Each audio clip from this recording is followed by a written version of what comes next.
Morning, everyone.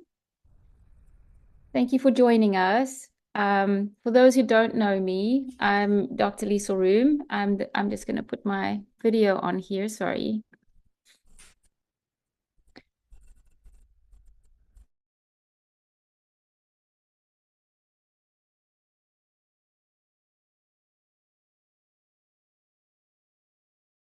Mute.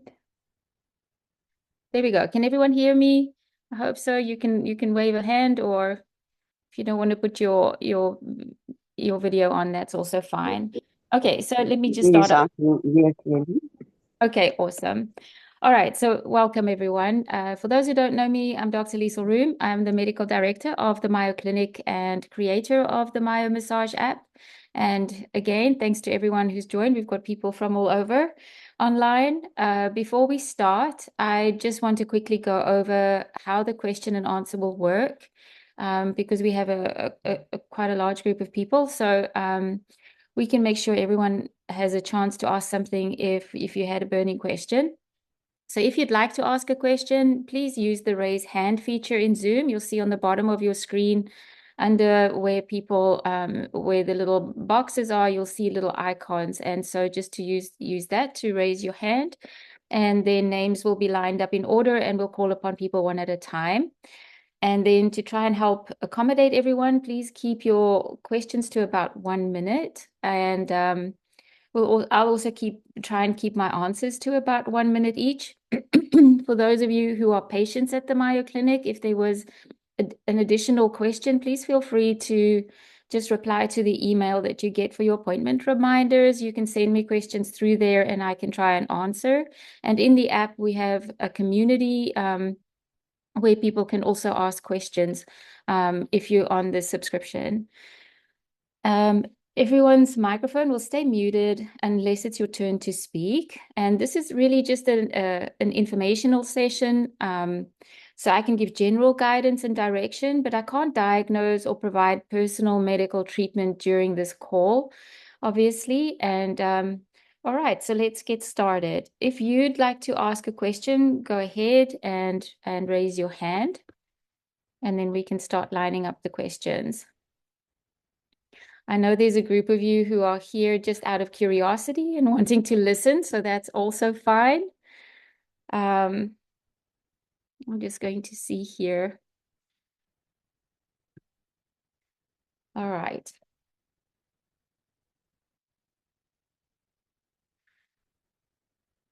So I'm going to talk just a little about the myoMassage app if nobody has a question at this point. So for those of you who don't know me, the clinic that I run is a chronic pain clinic. We work on a referral basis and we service the entire Vancouver Island and also have patients coming from further away. I think the furthest we've had traveling to us has come from Haida Gwaii and Toronto. So that's been, yeah, it's been an interesting journey with chronic pain and just the lack of resources in the sense of there are not enough doctors doing this.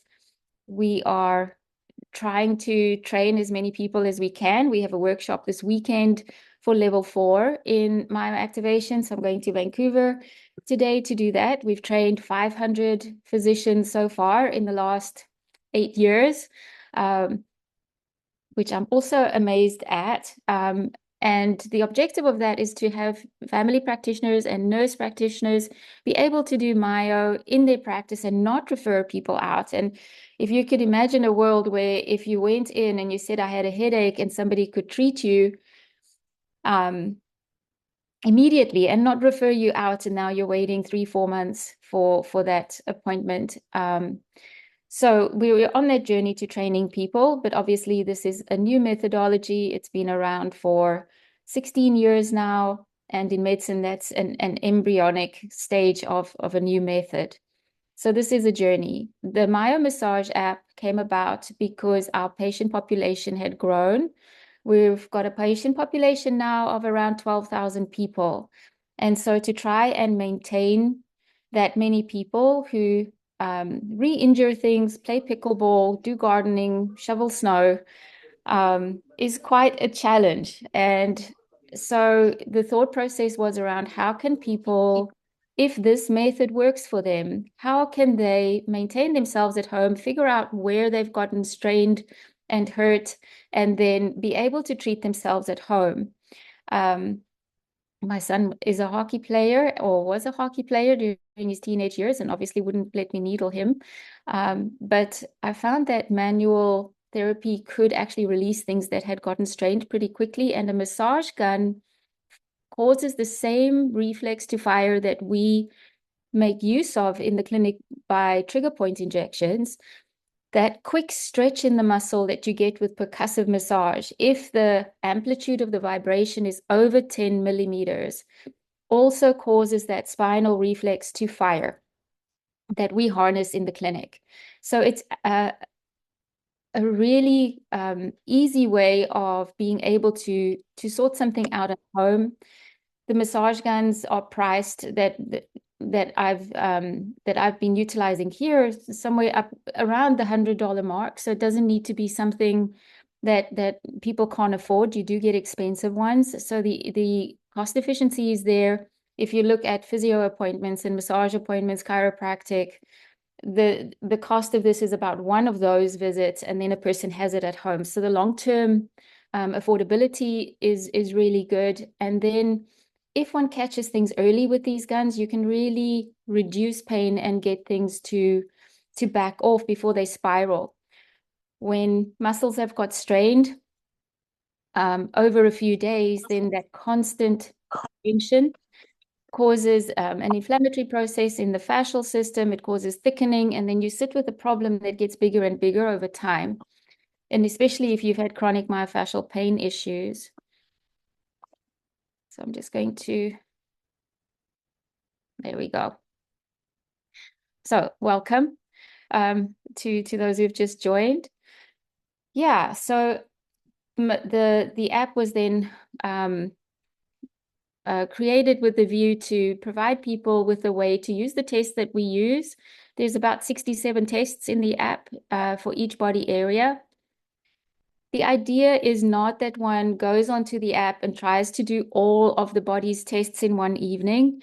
That would be exhausting. So the idea is to see how your body is doing and see, okay, is there an area that comes to the fore? Is it the lower back? Is it the shoulder or the neck? And just to go to that particular label for that evening, do the tests. For each section, you'll see if you go on the app that the first video in each section runs you through the tests. So for the lower back, for example, there are 5 tests, and they're simple. For those who have been in the clinic, you've done all the tests because it's the same tests we utilize there. And so you do the 5 tests and see which one of these feels like it's the most painful or restricted or tight or achy. And once you've picked the one that feels the worst, then you're just going to do the treatment for that one test, not try and do all of the treatments either. This is not supposed to be something that exhausts you. The other thing is, if you catch the thing that's the worst, very often you'll also help to reduce the things that are compensating. So there's a knock-on effect. And then the next day, if things are still sore, then to pick the area, pick the worst, and treat that. So that as time is going on, you're clearing out these things that are tight and helping them to relax. Are there any questions at this point? So the idea was really to log on if there are questions. I did not prepare an hour's talk because we were prepared for answering questions. So if there are absolutely no questions, then we will probably end early, though I'm sure that somebody has a question. I can talk a little bit more about the pricing structure and the effect that I've seen. Okay. Liz, you've got a question? Yes, please, Dr. Liesl. I would to know about this setting strength of the machine. Does Yeah. that play a huge role in the specific parts of the body as well where you would treat it? I, for example, have a shoulder and neck problem. Mhm. But I found that in the neck, I can't tolerate the same heights of strength in comparison to the shoulder blade, where you need to get underneath the scapula. Yeah. Absolutely correct. And so when you first purchase a machine, there's a number of things. When you first start self-treating, I would suggest to kind of go in the middle of where the frequencies are, because all of these devices have a range. And so to start kind of in the middle range and try it on the upper thigh and see, is that something that feels comforting and good? And then to work from there on areas with smaller muscles that are more sensitive, then to put it down. And also, one can use the device in a way that it's not directing the pulse straight at 90 degrees on areas that feel a bit more sensitive. If you lie it on its side and you get a sideways vibration going on the skin, that can be more tolerable. And it can also help with scar tissue for that kind of movement to wriggle the scar a little looser so that you can have better range of movement. But it's a very individual thing. You know, one frequency will be irritating to one person and feel comforting and good to another. So there isn't a one size fits all kind of like always go on this setting for a particular person. You have to play around with it a little bit. And as what you've done, you figured out, okay, when I go into areas around my neck, I need to put the settings down and use a lower frequency. And on other areas, I can tolerate a lot more. On the bigger muscles, it's more effective when the frequencies are higher. So if you can tolerate it, then to go up a little bit on things like a glute or on the quads or the hamstrings, it is more effective at releasing them because they are big and strong muscles, and you need a good amount of stimulus to get these muscles to release. Thank you very much, doctor. Thank you. It's good to hear your voice. Liz and I, is it okay if I say? Yes, sure. So I'm from South Africa. Liz used to work in the clinic that I had there. And at that time, I was not doing pain medicine. We were doing a lot of other things. But so I know Liz from about 15 years ago, 16 years ago now. We used to work together. And so, yeah, it's nice to hear her voice. All right. Thanks, Liz. Thanks, doc.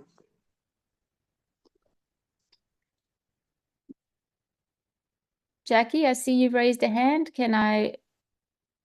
There we go. Would you like to ask a question? If you could just unmute your mic. Can you hear me? Yes. Hi, Jackie. Hi. I'm wondering if you're going to add any exercises into your app. Yes, we will over time, we will add more exercises. It's been a huge project, obviously, over the last year, getting everything in there. And so we're slowly going over it, and then we will be adding more stretches. So you're wanting more exercises rather than stretches, is that what you're saying? Um, Stretches would be fine too. I just know when you had before you changed the app, you had some stretches, Mhm. and in the new version, I don't see those, but maybe I'm missing them. So there's a free material little tab that one has to just click on to get to the stretches and that. So Okay. that's for people who just log on and don't want to subscribe. Then those are, and so the hydration and nutrition information, as well as aftercare after any kind of treatment, pacing and the sitting time test, all of that stuff is in there, but it's all in the little free section. So you just have to see where it says free material and go in there. The stretches are in there, but we Okay. will be adding more. Yeah, that's the Okay. idea. Yeah, Thank you. welcome. I also noticed somebody typed a question in the comments. Okay, let's see here. I need to make the screen bigger. Here we go. Um, okay, so as far as the referral code is, this is only if you've been brought into the app by an affiliate. And so an affiliate is a person who wants to market the app in the setting of work that they are in, and then they get a commission on doing that. So we have a person in Australia who wants to market it there. She used to be a staff member, so she wants to create a little business for herself. So if you have not got an affiliate code from anybody, you can just leave it blank. So it's not really a referral in the sense of a medical referral from a doctor. That's got nothing to do with it. It's just from a marketing perspective.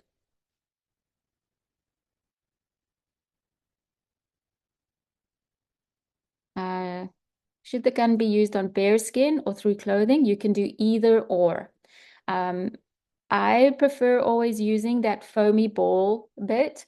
And for some people on the skin, it depends on how hydrated your skin is. If it is sticky on your skin, like if it wants to pull the skin along too much, then rather to put something soft like a sweatpant or yoga pants or leggings or something on and use it over that. But it's really a thing of preference, what you would prefer. Hmm. Just me. Wendy, did you have a question?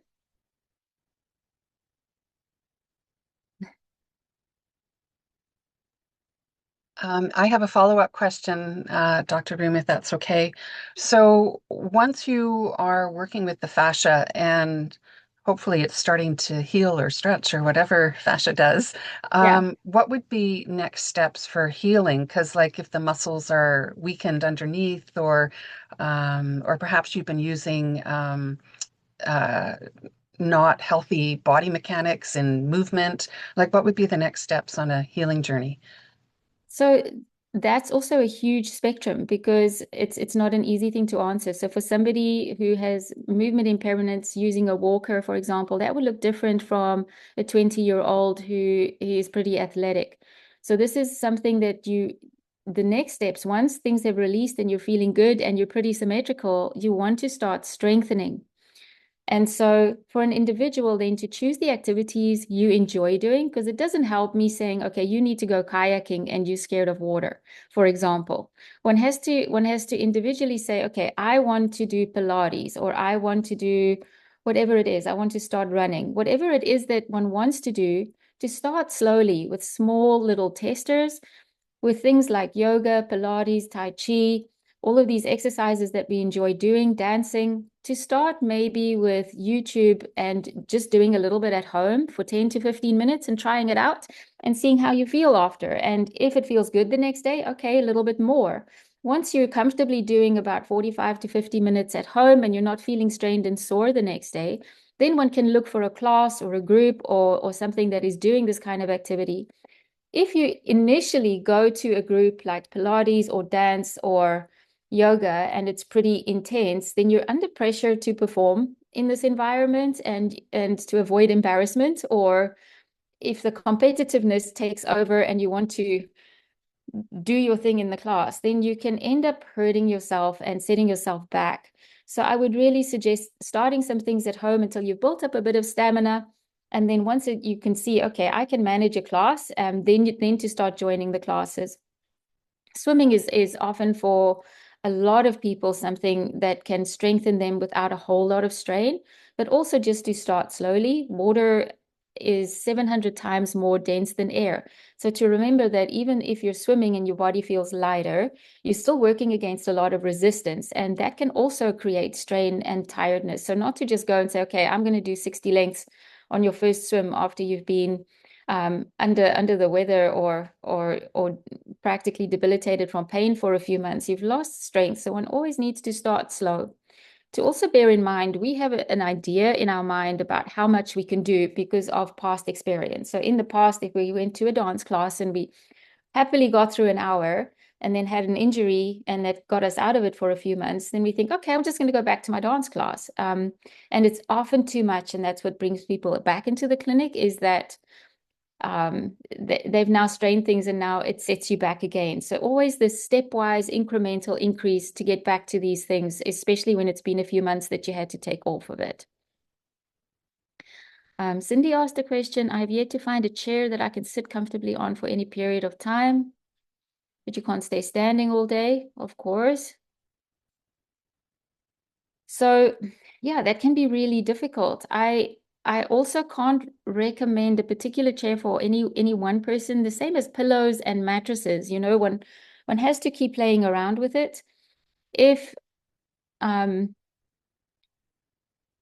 think the rule of thumb is to move enough that we don't get too settled in any position. And sitting often is something that really, if one has disc problems in your back, the curvature that sitting causes in the lower back really pushes the discs further back.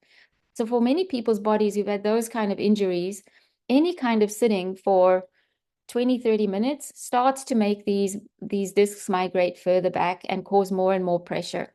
And so to rather set a timer for around 15 minutes, if that's something that you can manage, and then to move around. For some people, sitting is just not an option, and one has to just go and take a break and lie down and get your body straight rather than to sit in a position. For some people, sitting on a ball where there's constant movement, or you get these ergonomic, these kind of chairs where they are for core, they move around a little bit. So you do have the ability to not sit perfectly still. So that's another option. But yeah, finding a comfortable chair, the perfect mattress for you, the perfect pillow for you is a very individual thing. What works for one person doesn't necessarily work for another. Unfortunately, there's no easy answer for that one.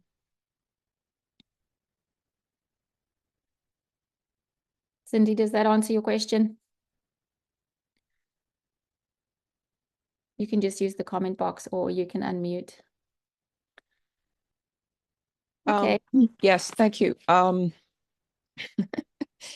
Yeah, I guess that my struggle has been I buy a new chair and it's as bad as the last one. I don't want a house full of chairs. No, that is Yeah. hard. Maybe you sell them again on Facebook Marketplace. And I've I've read about, the sort of characteristics that one should have in a chair. I don't know. I feel like it's crazy. I'm 62 and I've yet to find something that's that I can stand for any time at So all. run me through the ones you've tried, and maybe I have an idea of one that you haven't tried. Okay. I have tried sitting on a ball, Okay. and then I have tried the fitter disc on any of various office style chairs or Okay. otherwise. One question I have is okay, I've recently switched to instead of finding a chair that has armrests, because I find they're often too small and uncomfortable and in the wrong position anyway. What I've done is I've purchased armrests that clamp onto the leading edge of the desk that I'm sitting at. And I Okay. find that helps because at least it's taking the weight off my shoulders. Yeah. Yeah. Have you possibly tried a kneeling type of chair where the Yes. weight is going into the, Yes. yeah? Years ago I did. But then I found I think that was better for my back, but I found that as I got older, it was too hard on my knees. Okay. Yeah. Yeah. Yeah. Sorry, this is a hard journey finding a comfortable Boy, is it chair. ever. Yeah. And the other thing, my other question is, I find that all of the back rests, I feel like they're too far back. And so I'm not actually resting against the back of the chair. I'm leaning forward. Invariably, I will find myself leaning forward. And then I can feel the strain in my lower back when I do that. So I just can't figure out why none of these chairs really seem to support Yeah. the back anyway. Yeah. Sorry. I don't have a fix Okay. for for the chair problem, unfortunately. Okay. Well, I think I just need to spend my day in bed. I don't think your body's going to like that either. Okay. Thank you. Thanks, Cindy.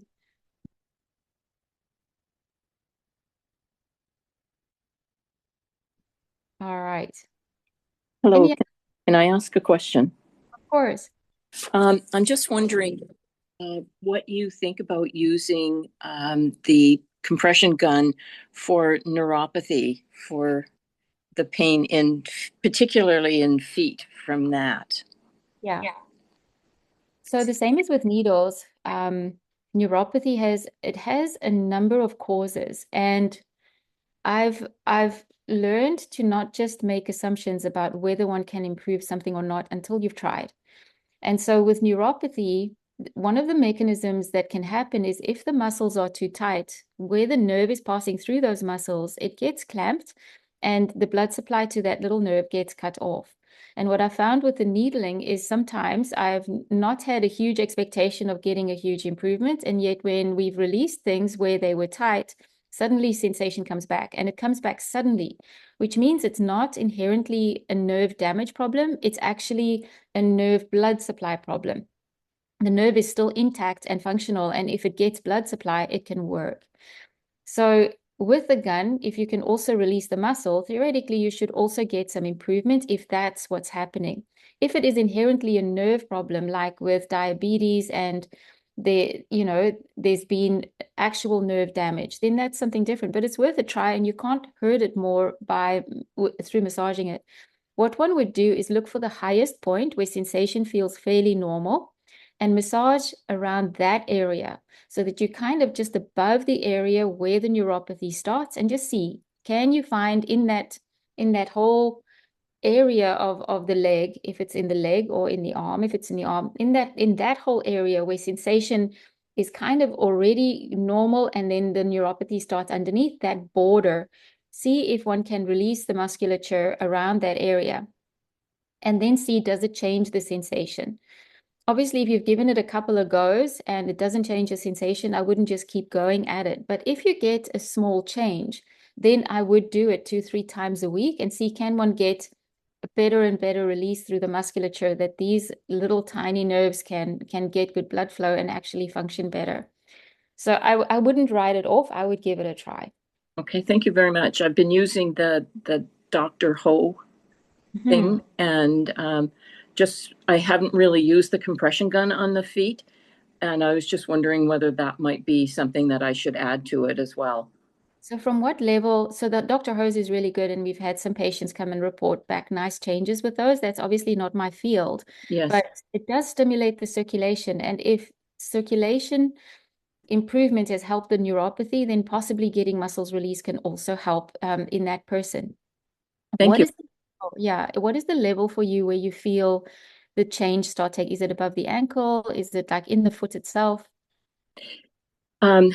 Well, the feet hurt, but I've also had a lot of problems, which you have helped me with like up through the muscles into the calves and stuff like that. And this is really all started after chemotherapy. So that's, yeah. So the difficulty with that is sometimes these chemos, part of their profile, because they are toxic substances, they're trying to kill cells that are basically identical to your cells. So you can't target something almost identical and not hit the good and as well as the bad. right. This is part of the problem. So some of these chemos are pretty neurotoxic. However, if the Dr. Hose provided any kind of improvement or relief, then I would attempt to also release the muscles in the lower leg, and see, because if needling has helped them or improved that feeling, then the gun will also continue to improve it. So Great. It's worth thank you very much. I do use it, and I just wanted to verify that would help for the neuropathy as well. Thank you. Worth a try. Yeah.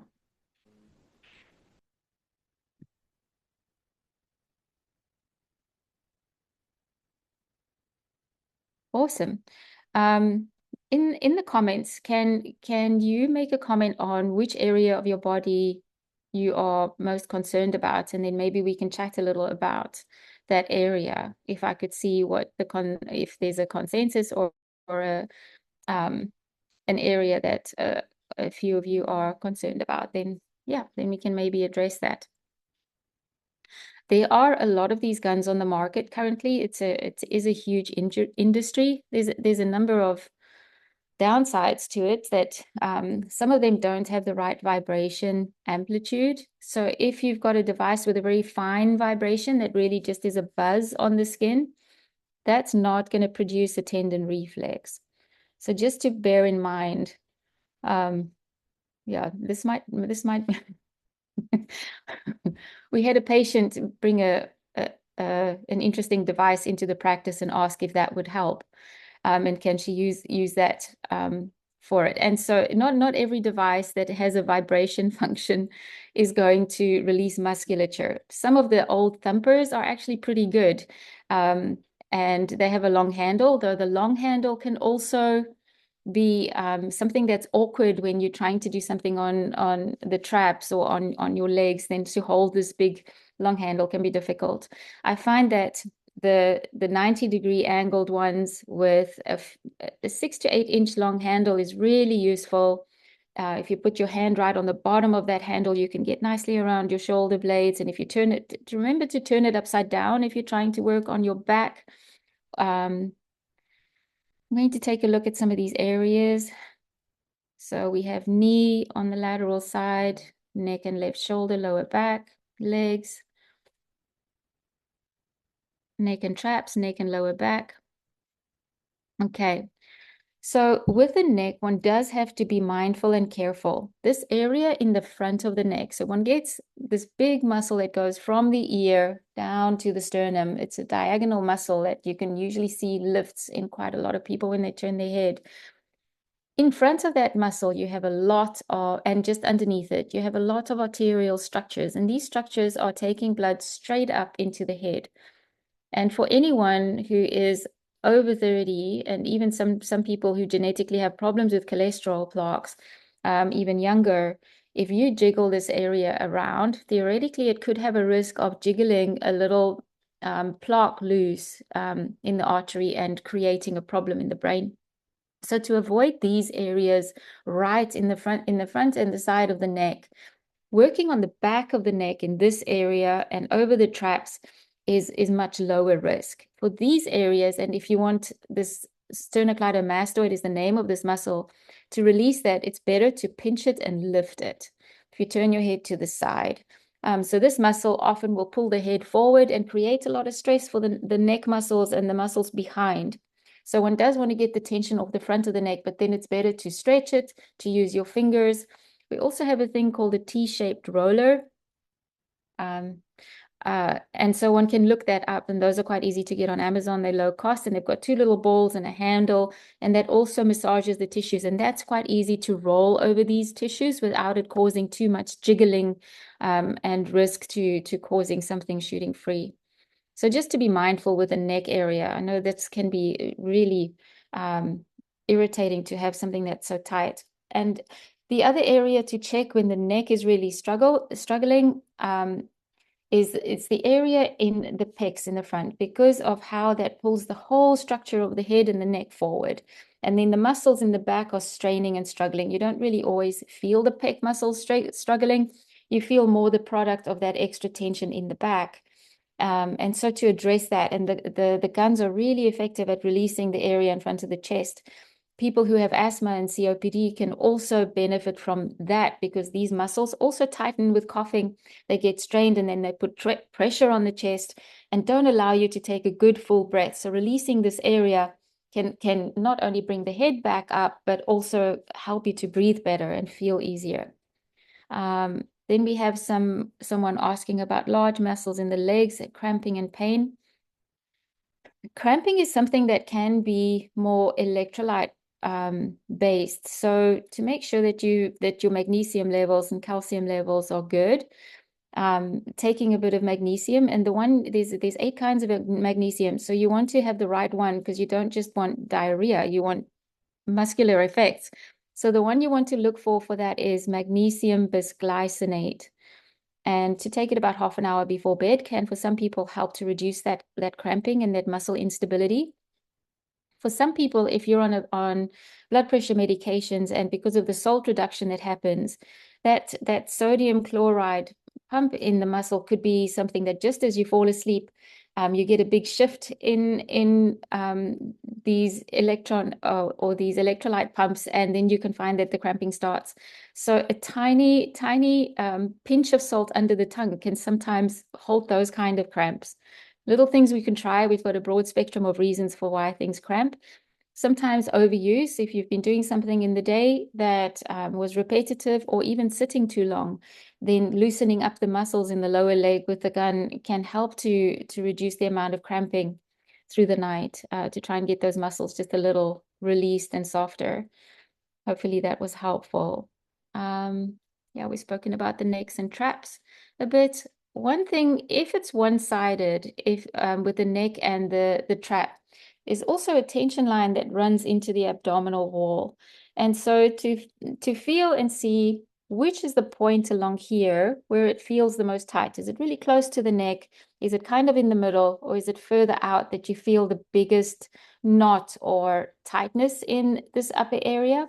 And then to take a plumb line down and underneath the rib line, that border of the lowest rib, to actually feel in the stomach and see if there's a tender spot, and you can take the gun and just run it over the abdominal wall in a direct line down from there, because sometimes this gravitational pull from a muscle that's in the core that's constantly contracted will pull all the way up into the fascial line and make these muscles then have to respond to keep your shoulder where it needs to be.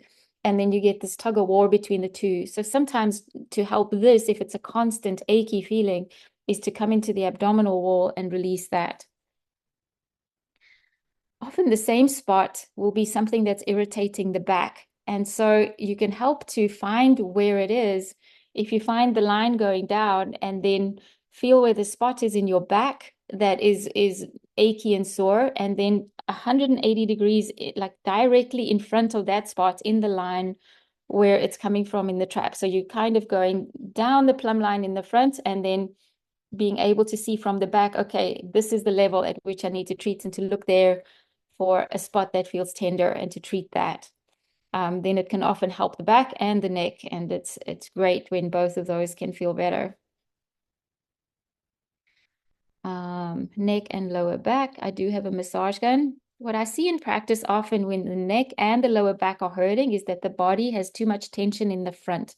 So the normal curvature that just stacks you is now being eradicated, and you get this forward bend. The neck is forward, the shoulders and the back is being curved forward.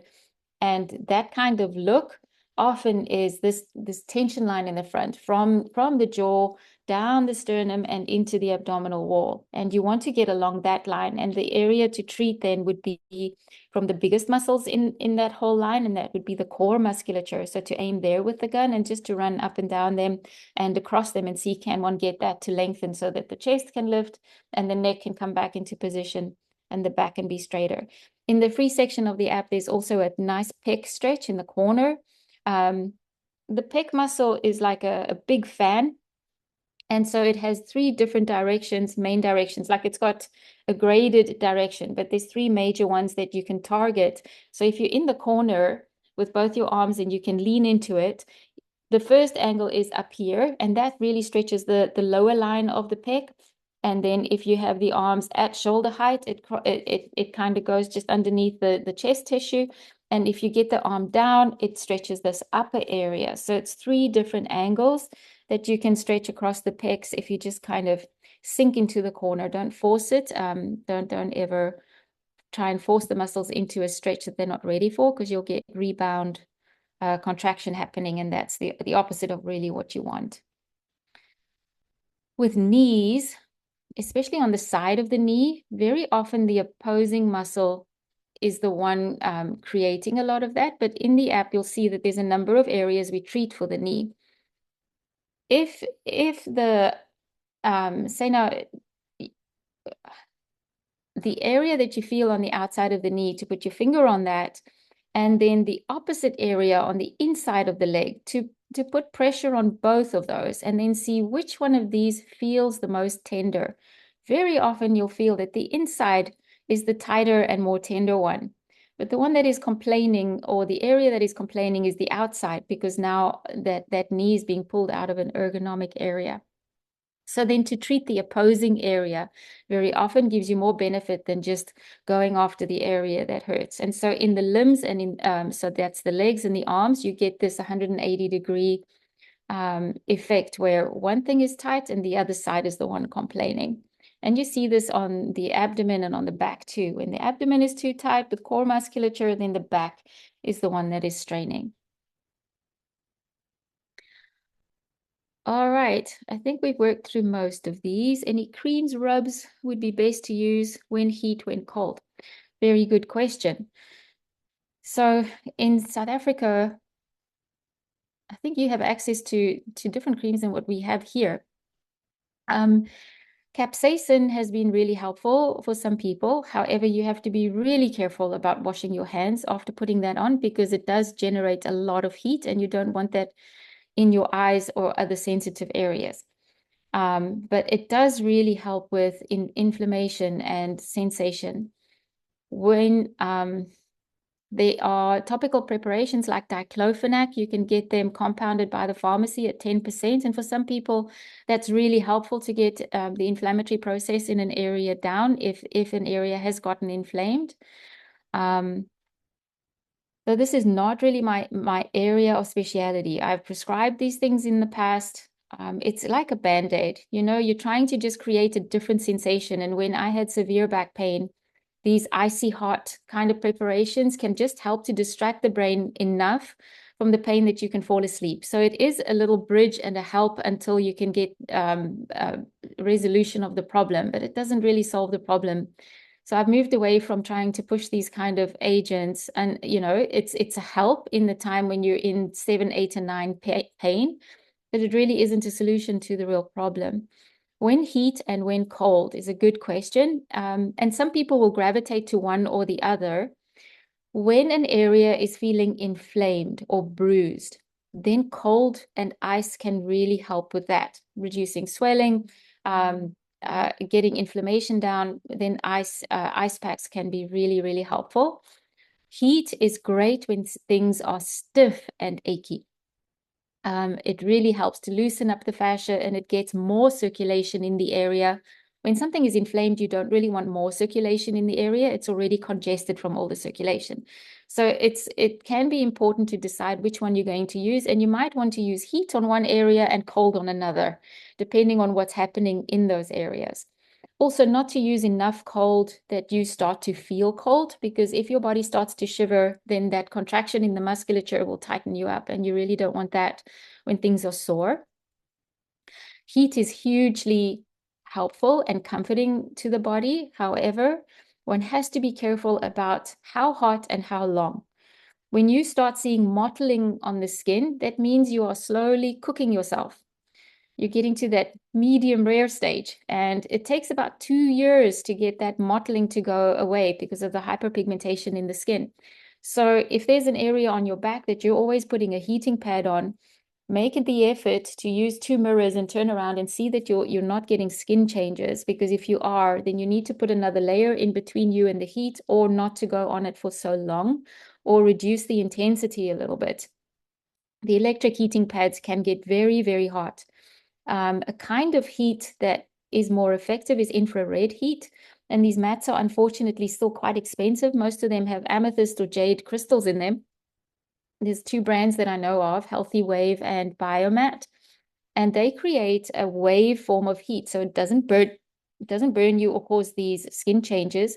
And the wave form of heat actually goes about 6 inches into the body. So it really transfers that heat much deeper in than just the contact heat that you get with little electrical heating pads. It's worth a try. If you know that your body feels a lot better when you go to Mexico or to a hot climate, then your body appreciates heat. And in living in a colder environment, then having a heating mat that you can go on before bedtime to get your body to relax and just raise the temperature a little bit can be very comforting and feel really, really good.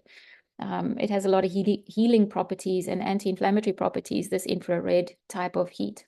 And it's not always so easy to get into a sauna with them. So to have one at home, if you have chronic issues, then that's a really good way. I know here in Victoria, Biomat does have a rep, and I've heard some of the patients have come in and said they were allowed to use a demo mat for a while, because it is quite an investment, these mats, but they do last for years. They are very sturdy. They're well made. So yeah, so that's an option here in Victoria. but it's something you can look at and see what kind of far infrared heat mat do you have in your area. I have extreme pain with spasm in my left lower back, and it happens fairly frequently, and it can be disabling. Yeah, spasms often happen when there's constant tension in the fascia, and especially in the opposing area. And they can be really, really debilitating. We do have patients who come in and that do get spasms, and we do find that if you can get that whole fascial pathway to be released, and we usually do that with needling. If you are feeling it in the back with a massage gun, to take your massage gun and try and aim for 180 degrees from where you feel the spasm, not necessarily going onto the spasm itself, but treating the opposite area, 180 degrees. So you want the antagonistic force. You want to try and get that to let go so that it's not initiating this glitchiness in the muscle. So that's one thing that can be tried. Some of these spasms can be really stubborn though, and then in that case, sometimes having Botox injected into that muscle that is spasming like that all the time can help it to unlearn that behavior. So it's a costly exercise, and it's a bit scary. Botox is a toxin. However, the amount that's injected into a muscle like that is much less than what we use in, for example, a cerebral palsy child with lots of spasticity. So we use Botox in those scenarios where muscles are spastically contracted to try and help them to dress a bit easier and get their arms out of these very tight angles. So in muscles that are doing that, it can be something that is helpful. I hope that helps.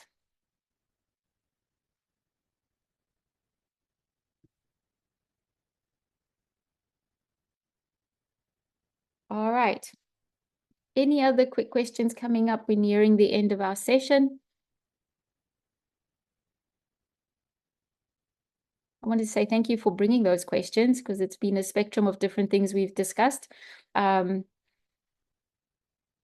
not all of these questions like chairs are things that I can give you an engineering type of opinion on. A picture of your infrared lamp. So sure, I don't know if you can add it here. The infrared lamps are also pretty nice to have, but it also is pretty localized where you can treat. Yeah. I think it will be an individual thing of whether you feel it is helpful for you and whether you've been able to get relief for it. And if you have, then that's absolutely great.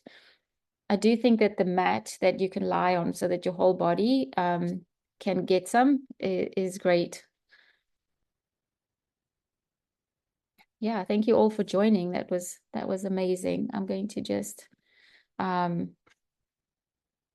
last questions? Are we all questioned out?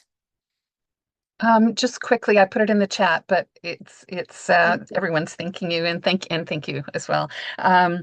The myofascia massage, is that complementary to the treatments that you offer in the app?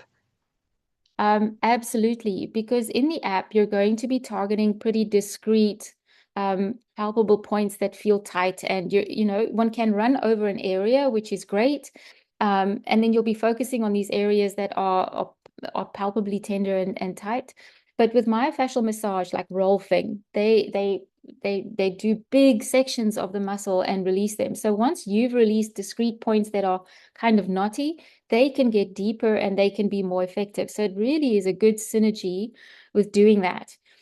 They also usually work over the whole body, and for you to work with your gun over your whole body, it's doable. It takes about an hour. It feels really nice and you'll sleep really well, but it's a lot of work. And to have someone else do that and for you just to be able to relax, it is very complementary to being able to isolate an area, release a knot, and then let them work on it and release the entire muscle to get it even to an even better state. So definitely I would say that all of that works together well. Okay, what's the name of the roller? So it's called a T-shaped roller. Let me just see if I can look one up here quickly and put it in the chat box for you.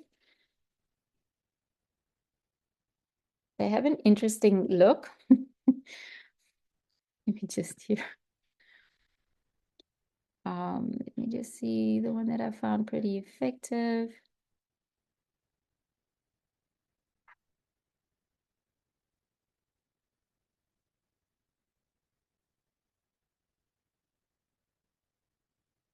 Here.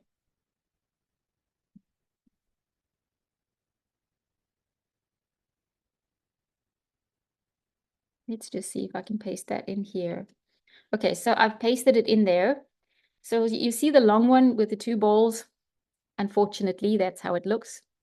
But when these little balls are a little closer together, so that they actually get into the tissue together, then, and so it's just the size that you would hold in your hand. Often people use these for cosmetic uses around the face for fascial massage. But it's actually a really nice tool to get into the fascial layers around the neck. So that's kind of what it looks like. Is it biomat for the infrared mat? Yeah, that's the one make. And the other one is called Healthy Wave. And they have other functions as well, like EMF changes. So they emit frequencies that are earth frequencies and frequencies that have a spectrum of uses, like limiting inflammation. You can choose the settings for what you want to target on them. It's quite amazing what these frequencies do. We often forget that our body is constantly resonating, and we measure some of these frequencies with heart ECGs and with brain looking for seizures, the EEGs. Like, we measure these frequencies, and so when you have frequencies that resonate, our waveforms will try and match. And so there's so many things that can be done with it. It's obviously not my field of speciality, but I find it fascinating, and I do think it's a healthy, easy way of helping your body cope with all the things it needs to cope with in our Wi-Fi environments and all the electrical discharge that we get.